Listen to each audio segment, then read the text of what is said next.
Knock knock. Who's there?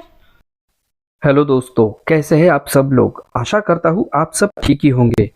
उम्मीद करता हूँ कि आपने पिछले एपिसोड में सत्यानंद जी महाराज जी का प्रेजेंटेशन एंजॉय किया होगा और संत कबीर जी के वाणी को समझा होगा। अब हम अपने सीरीज के तरफ लौट रहे हैं। हमने एपिसोड 11 में जाना था कि बुद्धिज्म भारत से कब और कैसे डिक्लाइन हुआ, और आज हम जानेंगे कि बुद्धिज्म में फैले भ्रम के बारे में। बुद्ध के विचारों को समझने की कोशिश करेंगे और जानेंगे कि हमारे जीवन का उद्देश्य क्या है। तो चलिए अब हम भ्रम के बारे में जानते हैं।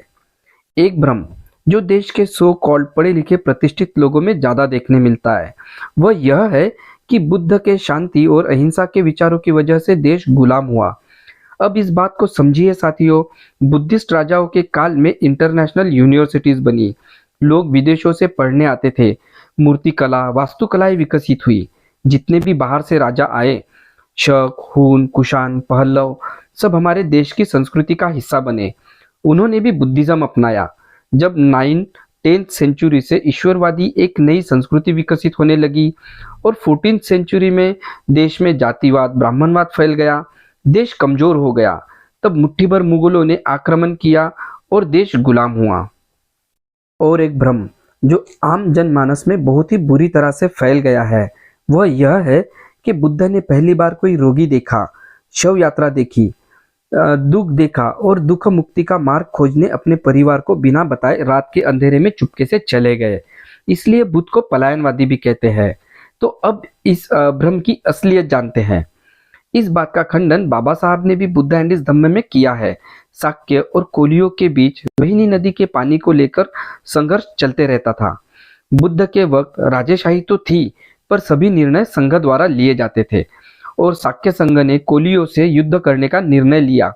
पर बुद्ध चाहते थे कि कोई मध्यम मार्ग निकले और शांति समझौता हो, पर संघ ने उनकी बात नहीं मानी और बुद्ध भी अपने विचारों पर अड़े रहे। और राजकुमार होते हुए भी उनको संघ ने देश छोड़कर जाने की सजा सुनाई और वो देश छोड़ के उन्हें जाना पड़ा। और वो रात में नहीं तो दिन में सब लोगों के सामने गए थे। गांधार कला का एक शिलालेख यहाँ स्क्रीन पे शेयर किया है, आप इसे गौर से देखिए।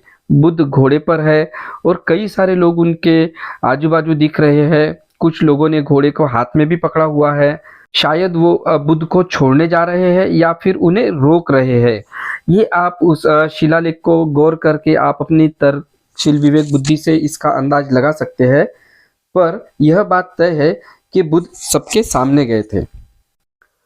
बुद्ध के जन्म से लेकर मृत्यु तक काफी अतिशयोक्ति या चमत्कारिक बातें हमने पढ़ी है, सुनी है। उदाहरण के तौर पे बुद्ध के जन्म के पूर्व उनकी माता महामाया को सपना आया था। असित मुनि ने भविष्यवाणी की थी। बुद्ध जन्म लेते ही 7 कदम चले। इस तरह की कई बातें हमने इतिहास में पढ़ी है और ऐसी कई कहानियां हम सुनते रहते हैं। ऐसी भ्रमिक बातें कहाँ से आती है हम इसे समझते हैं। ये कहावत तो आपने सुनी ही होगी कि जहाँ ना पहुँचे रवि वहाँ पहुँचे कवि। बस ऐसा ही कुछ हुआ। यह सब बातें जिन चरित, बुद्ध चरितम और ललित विस्तर इन महाकाव्यों से आती है। साथियों, इस शब्द के तरफ आप ध्यान दीजिए कि ये सभी महाकाव्य है, कोई ऐतिहासिक का प्रमाण नहीं है। बाबा साहब के वक्त भी बुद्ध के इंस्क्रिप्शन पर इतना काम नहीं हुआ था, तो उन्होंने भी बुद्ध एंड इस धम्म में बुद्ध चरितम का रेफरेंस लिया था, पर उन्होंने यह सारी बातें अपनी प्रस्तावना में भी मेंशन की हुई है। यह बात आपको गौर से समझनी होगी कि जैसे जैसे उत्खनन से मिले शिलालेख और स्तंभ पर स्टडी होगी, उन्हें पढ़ा जाएगा तो नई नई बातें हमें पता चलेगी। जैसे कि अभी रिसेंट में सम्राट अशोक के शिलालेख से एक नई बात सामने आई है। बुद्ध का पाली में नाम सुकति बुद्ध है। सिद्धार्थ और गौतम ये दोनों नाम भी बाद में महाकाव्य से सामने आए हैं।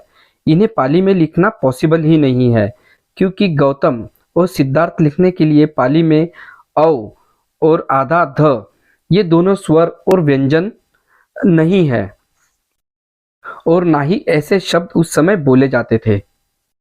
तो इसका मतलब यह हुआ कि बुद्ध का असली नाम सुकति बुद्ध है। साथियों, जब हम बुद्ध बोलते हैं तो वो भी आज जो हम लिखते हैं कि आधा ध और द ऐसे लिखते हैं, पर एक्चुअल में वो बुद्ध ध है, बुद्ध है। हमारे भारत का आज ये दुर्दैव है कि कोई भी उत्खनन से मिली चीज को बिना सोचे उसका ईश्वरीकरण कर दिया जाता है। फिर लोगों की भावनाएं उससे जुड़ जाती है और हम सच्चाई से दूर हो जाते हैं। तो चलिए साथियों, और कुछ भ्रम के बारे में समझते हैं।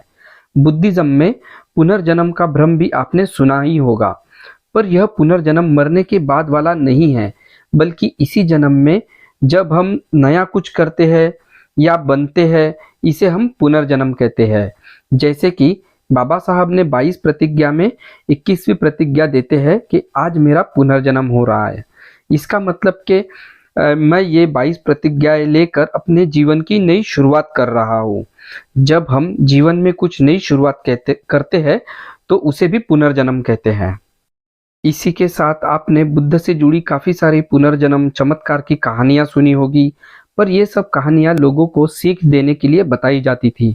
उन्हें जातक कथाएं कहा जाता था और ये जातक कथाएं आज हमारे पास में 550 तक उपलब्ध है। चलिए अब इन सभी भ्रम के मुख्य कारणों पर एक नजर डालते हैं। बुद्धिस्ट आर्किटेक्चर को बर्बाद किया गया, मूर्तियों का ईश्वरीकरण किया गया, पूरी तरीके से बुद्धिस्ट हिस्ट्री को छुपाया गया। पर बाद में जब उत्खनन में यही स्तंभ शिलालेख मिले तो इन्हें मिस इंटरप्ट किया गया और इसीलिए आज हमें इतने भ्रम देखने मिलते हैं। उदाहरण के तौर पे 1356 में जब सुल्तान फिरोज शाह ने एक स्तंभ देखा और वो चकित हो गए, क्योंकि वो इतना अट्रैक्टिव था और उसके ऊपर कुछ अलग सी भाषा में लिखा हुआ था। तो सुल्तान ने सभी पंडितों को बुलवाया उसे पढ़ने के लिए, उसके ऊपर स्टडी करने के लिए, और सभी पंडितों ने निष्कर्ष निकाला कि वह स्तंभ भीम की गदा है और इसे महाभारत से और काल्पनिक कहानी से जोड़ दिया। फिर लगभग 450 साल बाद 1837 में जेम्स प्रिंसेप्स ने इसे पढ़ने में सफलता हासिल की और तब तक हमें पता चला कि वह भीम की गदा नहीं, वह अशोक स्तंभ है। इसी तरीके से और एक उदाहरण मैं आपको बताता हूँ कि जब नैसर्गिक विपदा से चंद्रलामा देवी का मंदिर गिरता है तो उसके नीचे भी पूरा बुद्धिस्ट इंस्क्रिप्शन हमें मिलता है। ऐसे एग्जाम्पल्स कई सारे हैं। बुद्ध को अवतार साबित करना, ईश्वर साबित करना, ऐसे भ्रम आज भी फैलाए जा रहे हैं। आज भी कई सारी ऐसे बाबा, संत, गुरु, मोटिवेशनल स्पीकर्स भी अपने स्पीच में बुद्ध को अवतार बताने की कोशिश करते रहते हैं। एक रिसेंट एग्जाम्पल मैं आपको बताना चाहूँगा कि एक मोटिवेशनल स्पीकर है विवेक बिंद्रा। उन्होंने भी बुद्धिज्म वर्सेस भगवत गीता इस पर बात की और इतने महीन तरीके से बुद्ध के विचारों को डाइवर्ट कर दिया। जहां बुद्ध ने 4 आर्य सत्य दिए थे, उन्होंने अपने वीडियो में 3 ही बताए और भगवत गीता से मैच कराने की कोशिश की। जबकि आप अगर थोड़ा भी रैशनल होकर रिसर्च करेंगे तो आपको पता चलेगा कि बुद्ध ईसा पूर्व 500 सदी में हुए हैं और भगवत गीता यह काफी सालों बाद लिखी गई। यह अभी 14th सेंचुरी के बाद लिखा हुआ ग्रंथ है। इस बात को आप समझिए कि अगर जब छोटा बच्चा दवाई नहीं पीता है तो उसे जूस या फिर किसी भी पदार्थ में मिक्स कर कर पिला देते हैं, जिससे उसे पता भी नहीं चलता और वो दवाई भी पी जाता है। बस उसी तरह समाज में भ्रम फैलाया जाता है और हमें भी पता नहीं चलता।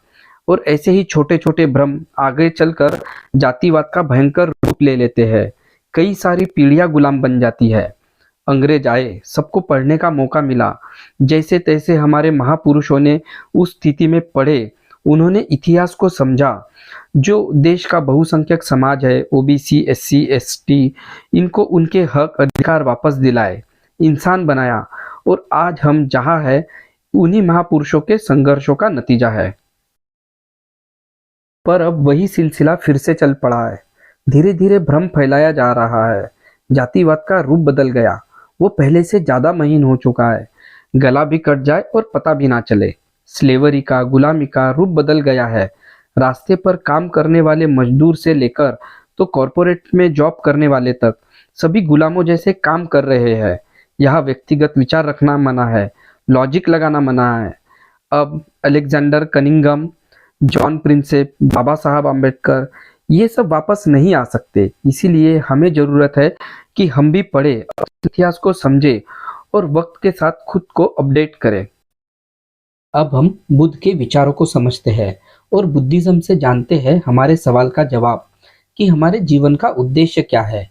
हमने एपिसोड 11 में जाना था कि बुद्ध ईश्वर, आत्मा, परमात्मा, पुनर्जन्म, चमत्कार ऐसे सभी बातों को नकारते हैं। और हमने कार्यकारिणी सिद्धांत जाना था कि यह कोई दैवीय शक्ति नहीं है, हर घटना का कारण है। चाहे कोई भी बात हो उसकी खोज करो जब तक सटीक उत्तर ना मिल जाए। और बुद्ध अत्तदीप भव कहते हैं, इसका मतलब कि अपने प्रकाश स्वयं बनो। यहाँ कोई दूसरा नहीं है जो तुम्हें आशीर्वाद दे देगा। अपने प्रश्नों के उत्तर स्वयं को देने पड़ेंगे। साथियों, बुद्ध के कुछ नियमों को एस धम्मो सनातनो कहा जाता है। इंसान के जीवन जीने के लिए बुद्ध के सनातन नियम है जो कभी चेंज नहीं होंगे। बुद्ध ने 4 आर्य सत्य दिए। पहला, संसार में दुख है। दूसरा, हर दुख का कारण है। तीसरा, दुख से मुक्ति का मार्ग है। और चौथा, दुख से मुक्ति का निवारण है। यहाँ बुद्ध सिर्फ दुख की बात नहीं करते हैं, तो इस दुख से निवारण की भी बात करते हैं। और इस दुख मुक्ति के निवारण के लिए 5 पंचशील देते हैं और आर्य अष्टांगिक मार्ग देते हैं और मध्यम मार्ग देते हैं। बुद्ध हमेशा प्रेजेंट में जीने की बात करते हैं, क्योंकि आज जो हम कर रहे हैं इसका परिणाम हमारा आने वाला कल होगा। बुद्ध अपने मन पर कंट्रोल करने की बात करते हैं, क्योंकि मन में जो विचार उठते हैं हम उसी से निर्णय लेते हैं।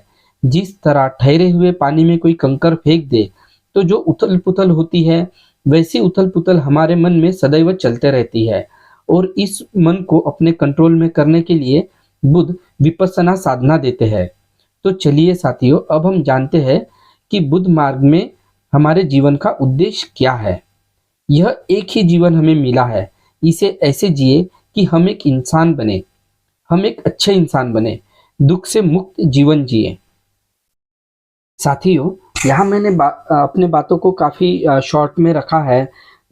आप इसे गूगल में जरूर पढ़िए कि पंचशील क्या है, आर्य अष्टांगिक मार्ग, मध्यम मार्ग, इन सब बातों को आप डिटेल में पढ़ सकते हैं। तो चलिए, अब वक्त आ गया है अलविदा लेने का। आशा करता हूँ कि आपको आज का एपिसोड पसंद आया होगा। नेक्स्ट एपिसोड में हम साइंस के पॉइंट ऑफ व्यू से देखेंगे कि सृष्टि का निर्माण कैसे हुआ। हम मिलेंगे अब अगले एपिसोड में। तब तक अपना ख्याल रखें, चैनल को लाइक सब्सक्राइब करें, अपने परिजनों के साथ शेयर करें और कमेंट करना ना भूलें। धन्यवाद। ये अशोक स्तंभ है, लिपि कुछ ये ब्राह्मी लिपि है। ये अभी तो मिट चुकी है ये सारी, लेकिन ये अशोक स्तंभ है। ये कोई घिस करके ये लोगों ने घिस कर इसको ये करके इसको शिवलिंग का आकार दे दिया है, लेकिन ये अशोक स्तंभ है। पहले इसे खंडित किया, फिर इसे छोटा बनाया, फिर शिवलिंग का आकार दिया। इस पर लिपि है, ये सारी लिपि है, लेकिन इसको रगड़ रगड़ के लोगों ने इसको शिवलिंग बना दिया है। ये देखो यहाँ पर लिपि है, कुछ लिखा हुआ है, ब्राह्मी लिपि है यहाँ पर। ये एक नहीं